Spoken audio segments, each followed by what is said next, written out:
तो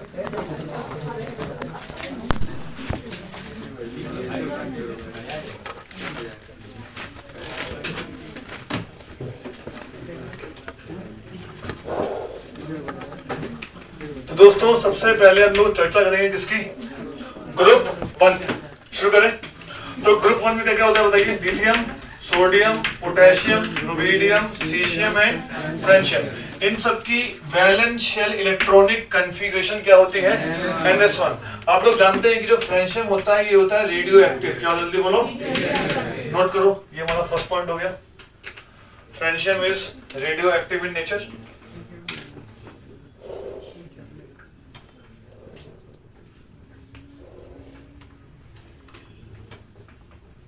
फ्रेंशियम जो होता है that is radio active in nature.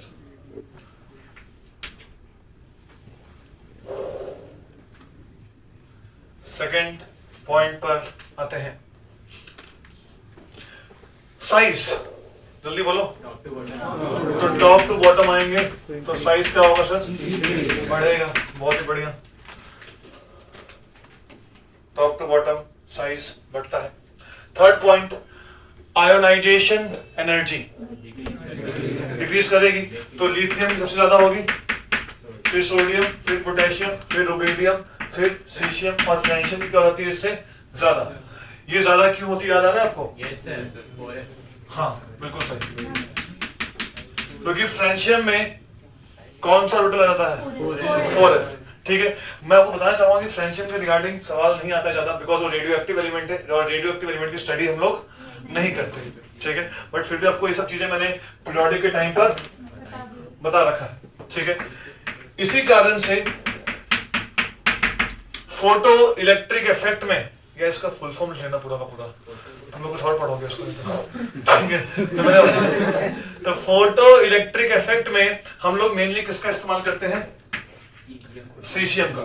तो जो आपके फोटो वोल्टाइक सेल्स होते हैं या सोलर पैनल्स जो होते हैं, उन सब चीज में किसका इस्तेमाल होता है, धूप की किरण आएगी, इलेक्ट्रॉन आराम से निकल जाएगा। इलेक्ट्रॉन जब निकल जाएगा तो उस इलेक्ट्रॉन को हम लोग क्या बोलेंगे, फोटो इलेक्ट्रॉन।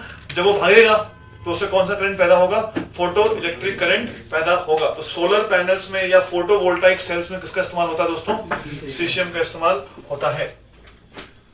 ठीक, पांचवी चीज, हार्डनेस, मतलब इसमें कौन ज्यादा हार्ड है कौन सॉफ्ट है, इसकी बात करेंगे। सुनना ध्यान से, अगर हम बातचीत करें तो metallic bond strength is inversely proportional to क्या होता है, साइज। सिंपल सी बात है, साइज बड़ा होगा तो ओवरलैपिंग अच्छे से नहीं हो पाती है, तो ऑब्वियस सी बात है बॉन्ड की स्ट्रेंथ भी क्या होगी, कमजोर। तो अगर हम बातचीत करें, सुनना ध्यान से, इन सब में लिथियम सबसे क्या होता है, हार्ड। नीचे आते आते क्या होता है, सब ये सॉफ्ट हो जाते हैं। तभी आपने बचपन में पढ़ा होगा कि सोडियम पोटेशियम इतना सॉफ्ट होता है कि चाकू से भी काट सकते हैं। इनफैक्ट फ्रेंशियम भी इतना सॉफ्ट होता है कि वो लिक्विड फॉर्म में पाया जाता है। ठीक है, सीशियम थोड़ा सा टेम्परेचर पे, लिक्विड मतलब ये अपने को मिल जाता है अराउंड 35 के आसपास। सीशियम भी सॉलिड में होता है, थोड़ा हीट कर दो तो तुरंत। हाँ, तो मतलब सबसे लो मेल्टिंग पॉइंट किसका हो जाएगा, कैल्शियम। हाँ, मतलब फ्रेंशियम काउंट नहीं करेंगे, सीशियम। सर वो क्या लिखा है सर कोना में, कोना 35 डिग्री के आसपास। 35 डिग्री। ठीक है, अच्छा, उसके बाद छठी property, metallic bond strength is inversely proportional to size. Sixth property is density. सुनना ध्यान से, डेंसिटी इक्वल टू क्या होता है, मास बाय वॉल्यूम। जब आप टॉप से बॉटम की तरफ मूव करते हैं तो मास भी बढ़ता है और वॉल्यूम भी क्या होता है, बढ़ता है। लेकिन वॉल्यूम, साइज इतना तेजी से नहीं बढ़ पाता है नीचे आने पर। क्यों? बिकॉज अंदर की तरफ 4f ऑर्बिटल्स, d ऑर्बिटल्स ये सब आ जाएंगे और उनकी शील्डिंग कैसी होती है सर, पुअर। इस कारण से साइज उतना तेजी से नहीं बढ़ पाता है। मतलब मास तेजी से बढ़ रहा है और वॉल्यूम क्या हो रहा है, आराम आराम से बढ़ रहा है। इस कारण से टॉप से बॉटम आने पर डेंसिटी क्या होती है, बढ़ती है। डेंसिटी क्या होती है, लेकिन यहां ध्यान देना, अभी यहां ध्यान देना, सोडियम यहां पर लोचा है, यहां देखो ये रहा लोचे वाला हिस्सा। सोडियम की क्या होती है, ज्यादा। पोटेशियम क्या हो जाती है, कम। सवाल उठता है ऐसा काहे, देखो ध्यान से, एक्सेप्शन के सारे सवाल कहाँ छुपे होते हैं, इलेक्ट्रॉनिक कॉन्फ़िगरेशन में। लिखते हैं, देखिए ध्यान से, 1s2 सब लोग ध्यान देंगे, 2s2 2p6 3s1, इसको लिखता हूँ, 1s2 2s2 2p6 3s2 3p6 4s1 3d0। कोई दिक्कत? यहाँ पे सेकेंड लास्ट शेल को अंग्रेजी में बोलते हैं पेनल्टीमेट शेल। क्या बोलते हैं बोलो, क्या बोलते हैं बोलो। यहाँ पे जो पेनल्टीमेट शेल है, सेकेंड शेल, इसमें जगह थी 2s और 2p मतलब 8 इलेक्ट्रॉन रखने की, और है में कितने इलेक्ट्रॉन, 8। यहाँ देखिए पेनल्टीमेट शेल को जगह है 18 की, 2 6 10, और है कितने लोग सिर्फ, तो जगह है 18 लोगों के लिए, और है कितने आदमी, 6 है ना भाई, 6 और 2 8 है, कितने हैं, 8 है। तो इस बार जगह ज्यादा है, आदमी कम है, तो वॉल्यूम ज्यादा है, मास कम है, तो डेंसिटी क्या हो जाएगी, कम हो जाएगी। तो रीजन जो किताब में लिखा होता है कि सोडियम का पेनल्टीमेट शेल कंप्लीटली फिल्ड है, लेकिन पोटेशियम का पेनल्टीमेट शेल कंप्लीटली फिल्ड नहीं है।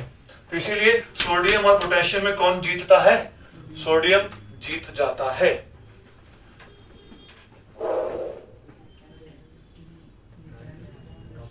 अंग्रेजी में लिखते हैं पेनल्टीमेट, लिखना आता है सबको, लोग इसका क्या स्पेलिंग होती है, पेन अल्टीमेट, लास्ट सेकंड लिखो। ठीक। अब सवाल ये उठता है कि इसको स्टोर कैसे करते हैं, अल्कली मेटल्स को स्टोर कैसे किया जाता है, केरोसिन और पेट्रोल। हाँ, केरोसिन के अंदर, इसके अंदर। क्यों मेरे भाई, क्योंकि इनकी रिएक्टिविटी काफी, इसलिए इसको कहाँ स्टोर करते हैं। लेकिन एक एलिमेंट ऐसा है जिसको केरोसिन में स्टोर नहीं कर पाते हैं,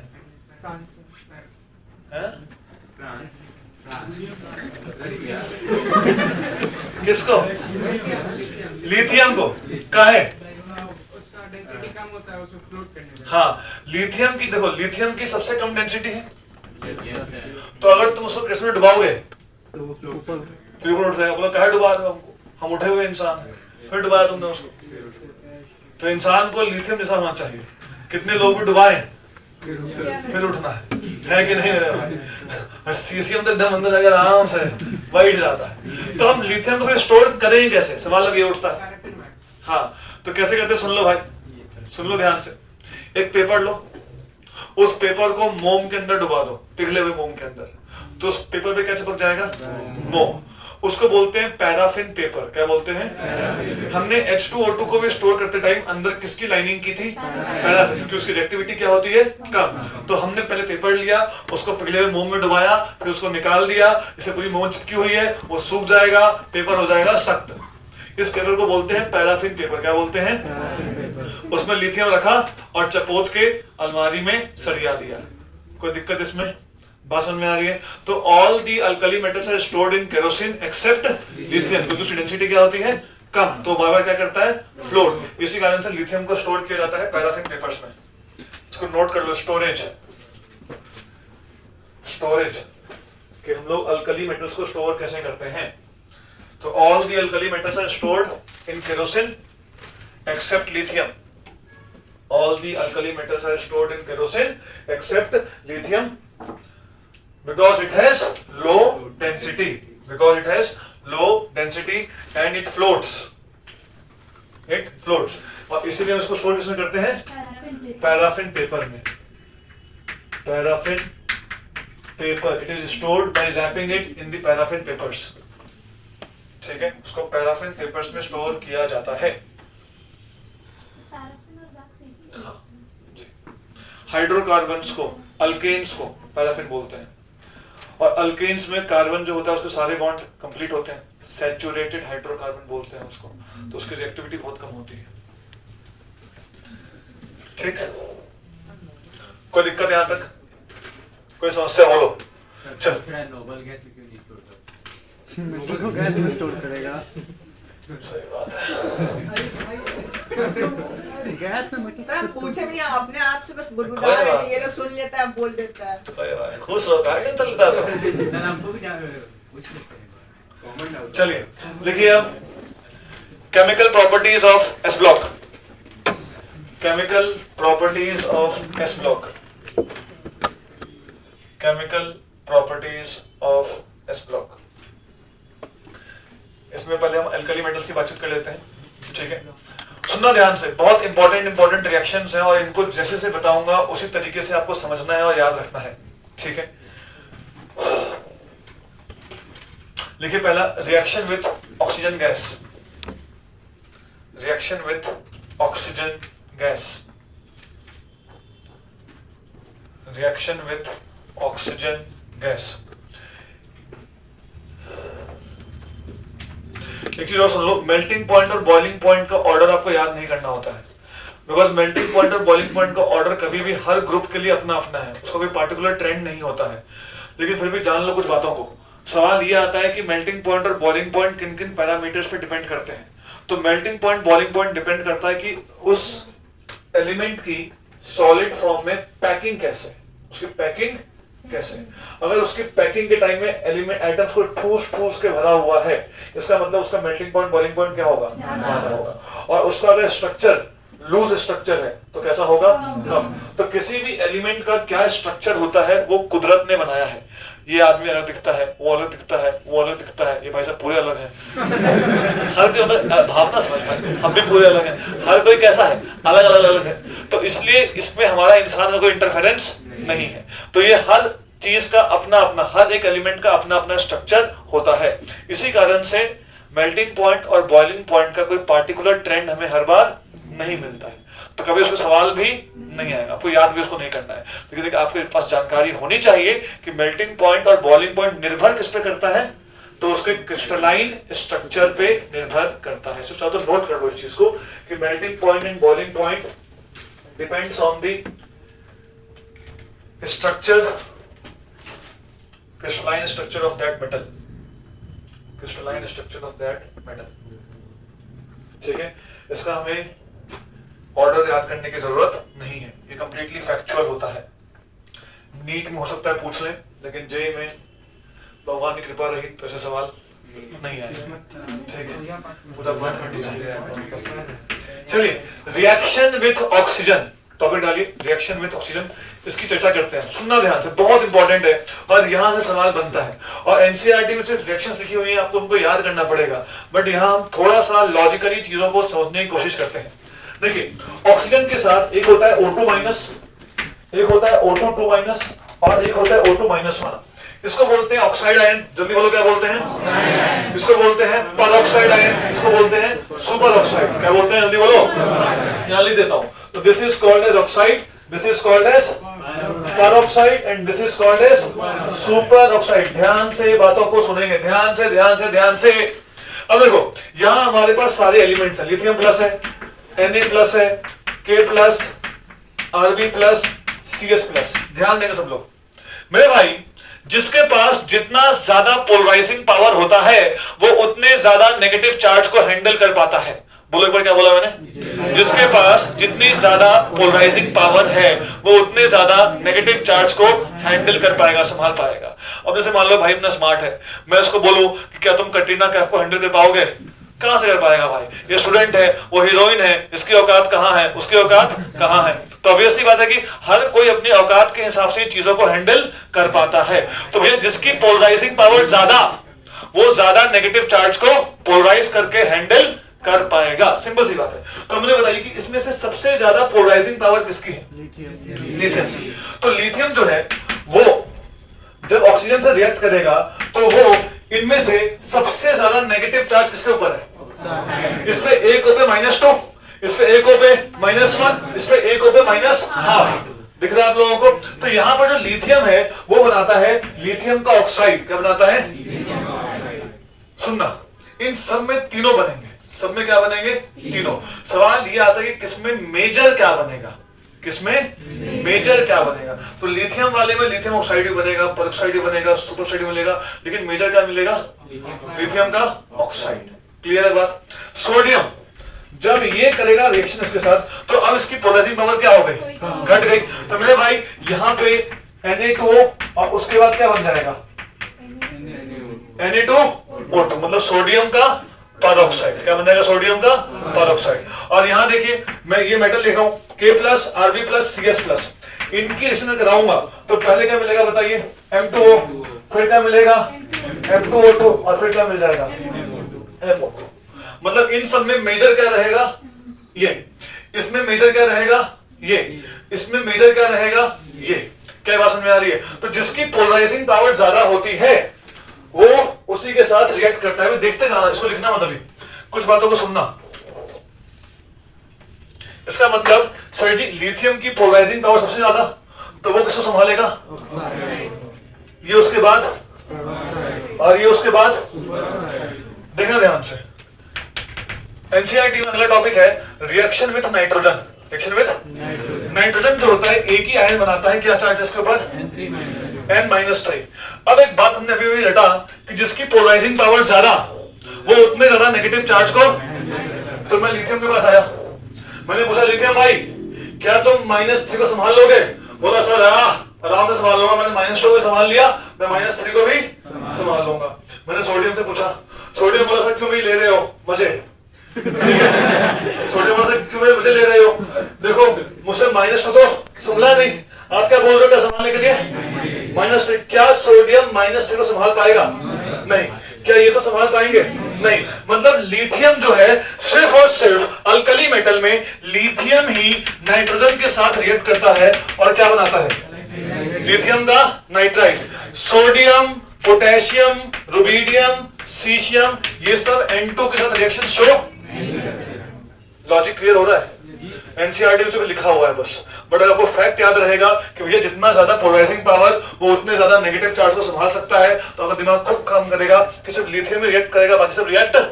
अच्छा जेई ने सवाल क्या पूछ लिया वो देख लेते हैं। जेई ने डलवा दिया पानी, इसमें क्या डलवा दिया और बोला कौन सी गैस निकलेगी, कौन सी गैस निकलेगी और उसका नेचर क्या होगा, एसिडिक नेचर, बेसिक नेचर या एम्फोटेरिक या न्यूट्रल, ऐसा सवाल आया। ठीक है भैया, जब भी पानी डालने का सवाल आया ना कुछ नहीं करना होता, साला बनाओ प्लस चार्ज और माइनस चार्ज, टेंशन खत्म। लिथियम पे +1 है, पानी के 2 हिस्से होते हैं H+ और बुद्धि लगाओ क्या बनाए जल्दी बताओ, और ये गैस कैसी गैस है यार, पढ़ा आप लोगों ने कि पानी में अमोनिया जाएगा तो ammonium hydroxide and ammonium hydroxide is basic in nature. तो ये सवाल आया था, तो पानी डालना सीख गए, पानी डालते टाइम चार्ज बना के पानी डाल देना, टेंशन नहीं जरूरत नहीं है। तो reaction with oxygen and reaction with nitrogen, क्या ये क्लियर हुआ? नोट करिए।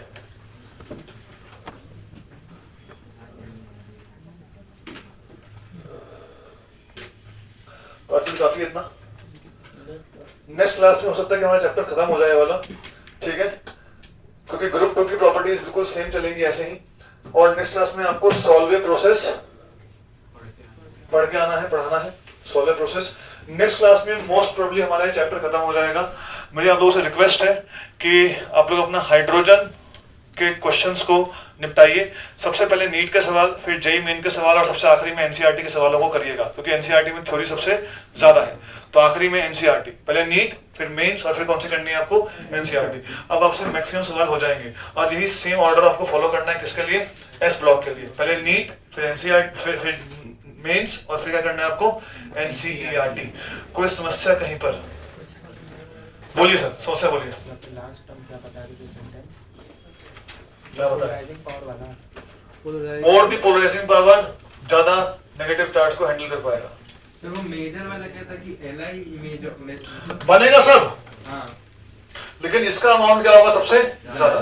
यहाँ भी बनेगा सब, तो अमाउंट ज्यादा किसका होगा उसका। एग्जाम में सवाल क्या आया था, एक और सवाल याद आ गया जी, पूछा गया था, याद आ गया।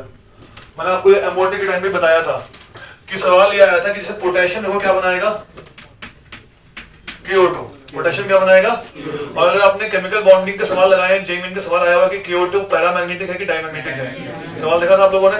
तो CO2 कैसे चेक करना होता है बताया था मैंने आप लोगों को, K+ को अलग, O2 नेगेटिव को अलग। तो O2 नेगेटिव, O2 में 2 अनपेयर्ड होते थे, O2 नेगेटिव में 1 अनपेयर्ड बच जाएगा।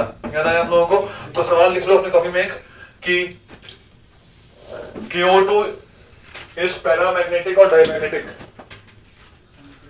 CO2 इज पैरामैग्नेटिक और डायमैग्नेटिक।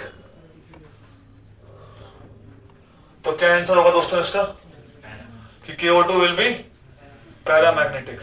कोई दिक्कत इसमें? तो क्या ये पूरी कहानी क्लियर हुई आपको? Yes, sir. तो हम लोगों ने रिएक्शन विद ऑक्सीजन पढ़ लिया and reaction with nitrogen. Nitrogen के साथ अल्कली मेटल में सिर्फ और सिर्फ कौन कंपाउंड बनाता है? लिथियम। बाकी सब कंपाउंड नहीं बनाते। क्या होमवर्क है आप लोगों का? हाइड्रोजन पूरा निपटा देना है प्रीवियस ईयर से, और सॉल्वे प्रोसेस पढ़ के आना है। हमारे पास 2 क्लासेस है नेक्स्ट वीक, एक में खत्म हो जाएगा और एक जो बचेगा उसमें अपन बैठ कर आराम से बातचीत करके चीजों को निपटा लेंगे। ठीक है,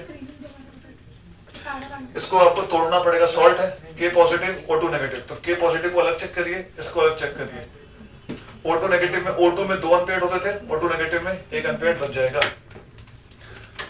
केमिस्ट्री पकड़ में आ रही है ना यार? Yes. ऑर्गेनिक तो रखते थे। तो बस ठीक है, कुछ तो बढ़िया कर लो। Yes. ठीक, चलिए।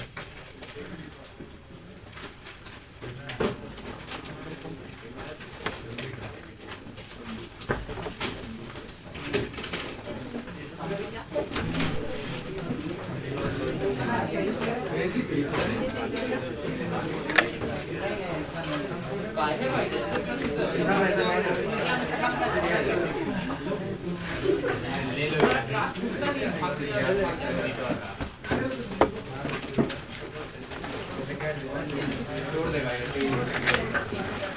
काम करो मेरी तरफ से बच्चे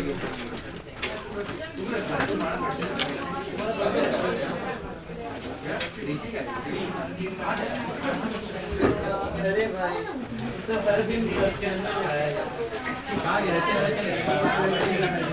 अरे भाई रश्मि निकल गया। क्या करता है? भाग जाता है।